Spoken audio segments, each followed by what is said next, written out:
On November 5th, 2023, I went to the Creative Craft Fair held at the NEC Birmingham. There was so many art supplies and craft supplies just everywhere, and I wanted inspiration. I also wanted to spend some money, which I did. And it was also some great bonding time for me and my mother because we both love going to the show together. But this craft fair was different because it was also combined with the Simply Christmas Fair. I couldn't get too much footage, mainly because I was coming down with a cold and I knew it, and the next day after the fair, I definitely felt it. But the footage that I did manage to get was me just walking down the main strip where all of the art supply shops were. There were some artists there as well. You can see me coming up on the Pentel booth, which I did spend quite a bit of money there, because the brush pens drew me in, quite literally.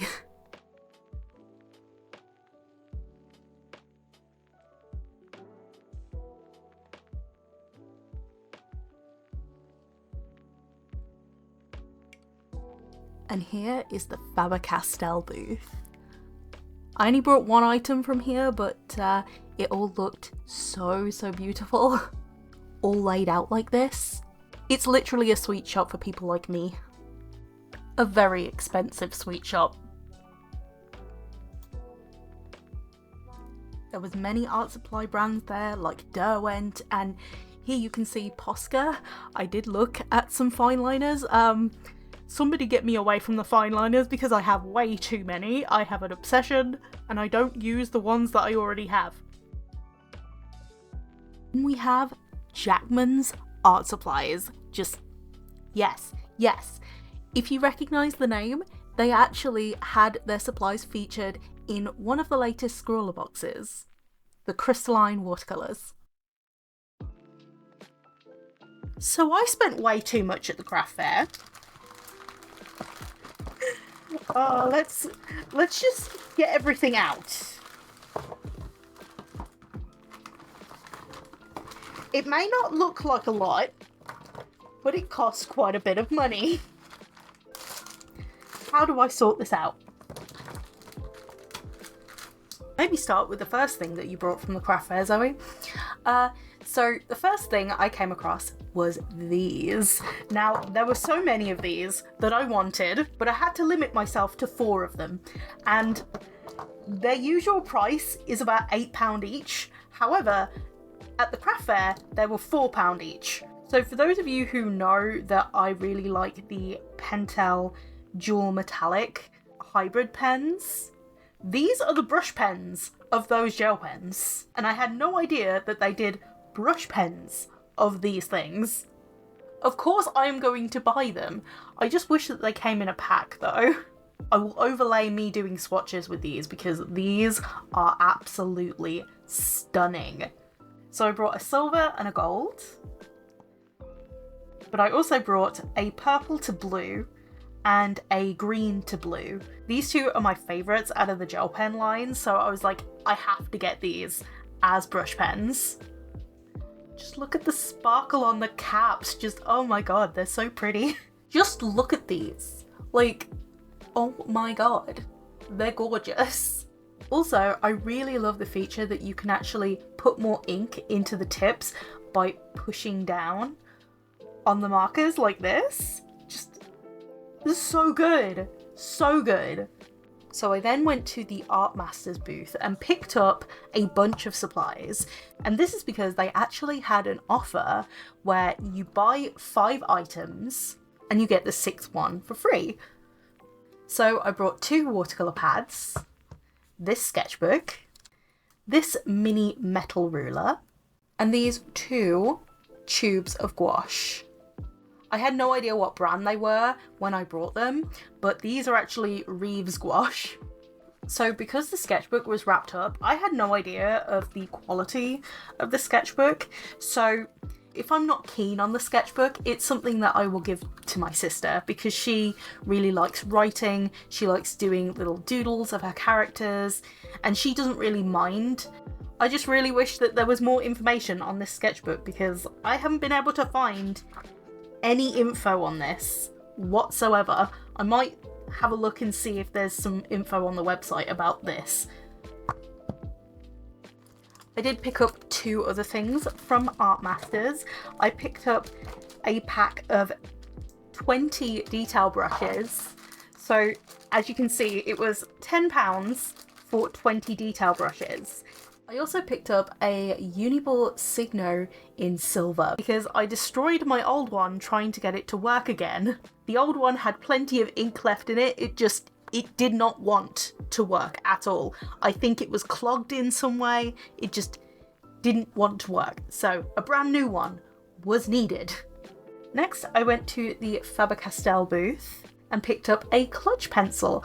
I've never owned a clutch pencil before, so when I first picked it up, I was like, wait, so this does not come with a lead? Like, how does this work? And could I have got it cheaper online? Yes. But would I have brought it? Probably not, because it was there, it was in my hands, I could test it out in person. It just made it an impulse buy. So fun fact, I got to meet the founder of Jackman's Art Materials. Jackman's is the brand that had the crystalline watercolours in the last Scrawler box. So to meet the founder at the craft fair was an absolute joy. And I did find out from the source a little bit more about the crystalline watercolours. I didn't buy any because I already have brush-o powders. Now, I didn't think that there was any difference between brush-o powders and the crystalline watercolours that they sell. The main difference is that brush-o powders are dye-based. The crystalline watercolours from Jackman's are pigment-based, which means that they are more archival. But of course, I had to pick up some watercolour. They were selling handmade watercolours. The way that these granulate are so beautiful. I will show you in the swatches. I will do some live swatch demonstrations as well. Just these are absolutely gorgeous. The first one that actually drew my attention at the craft fair was this one called Petal Shadow. I didn't realise this at the time, but this is actually a collaboration shade with Michelle Weber.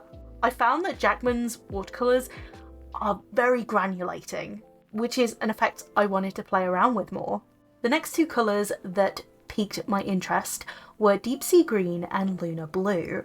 Lunar Blue is a very deep and stormy blue with hints of black, and Deep Sea Green is like blue with an undertone of green. It's so hard to describe these colours, and their swatches on here.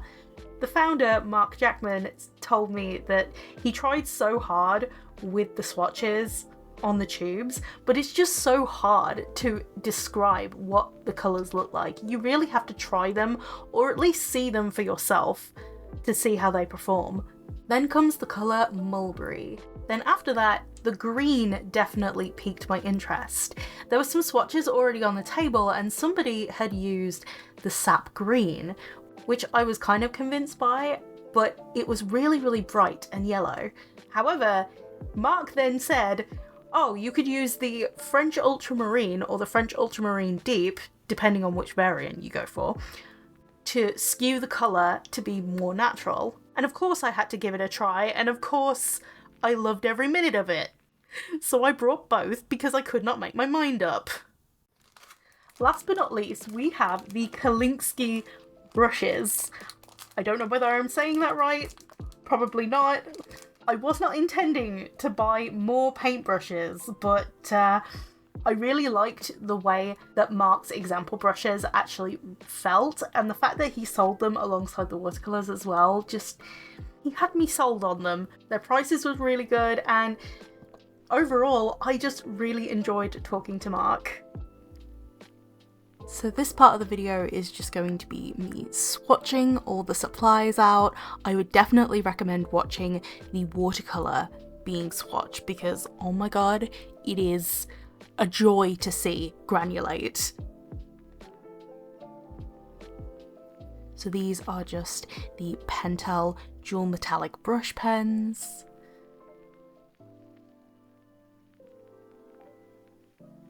We have the silver.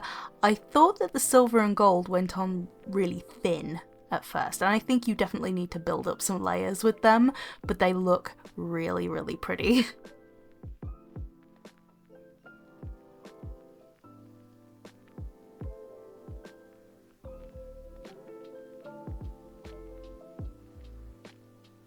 Here's them shining in the light. The purple and green, they were my favourites. And here's the petal shadow.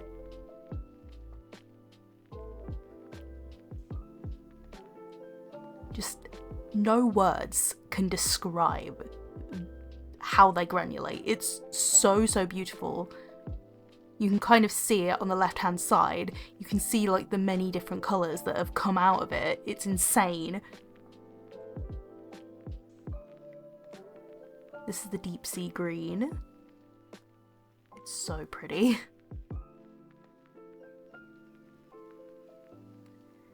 And here's the lunar blue. The lunar blue came out black instantly. But if you leave it for a bit and you spread it around, the way it granulates, like that black and blue granulation with that one is out of this world. And here we have mulberry. I found out a very interesting fact about mulberry, and I'll say it when it comes to it in the swatches. Now we have the French ultramarine. This colour is so vivid. I think the footage definitely does it justice in this one because it is so bright, and it's like that in real life as well. It's beautiful. Then we have the sap green. You can see what I mean when I said it's kind of like a yellow sort of tone. And here I'm mixing it with the French ultramarine, and you can see a lot more natural tones coming out of it. You can see quite a lot of granulation as well, because that French ultramarine definitely granulates. So here is the mulberry again. So the thing with the mulberry that I found out that was quite interesting was that Mark, the founder of Jackman's, said that it was very similar to Daniel Smith's Moonglow when he took out the Viridian, and that's what he was intending it to be. So since I have Moonglow, I thought I would compare the two. And it is very similar, I've got to agree. I do think mulberry packs more of a punch though, I've got to be honest. I think Moonglow definitely granulates more than mulberry, but the colour payoff is definitely better with mulberry. And here we have the Reeves gouache. It did look really disgusting when it came out, but I think that's mainly because of the binder. Reeves gouache, I tend to find, has that binder sort of consistency that comes out first before the paint, but if you mix it back in, it should be fine. And here is where I watered down the gouache. The granulation I got from watering down this gouache was so, so pretty. I've used Reeves gouache before, but it's been a really long time.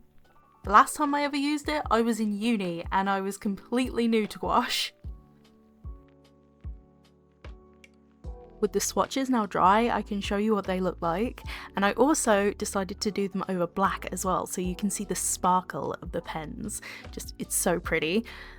The one thing that did surprise me was how well the sap green and the French ultramarine blue actually showed up on black paper. Pearl shadow also showed up as well. But look at the granulation of these paints, just, it's so, so beautiful. And the way that they bloom as well, just, oh, I'm obsessed.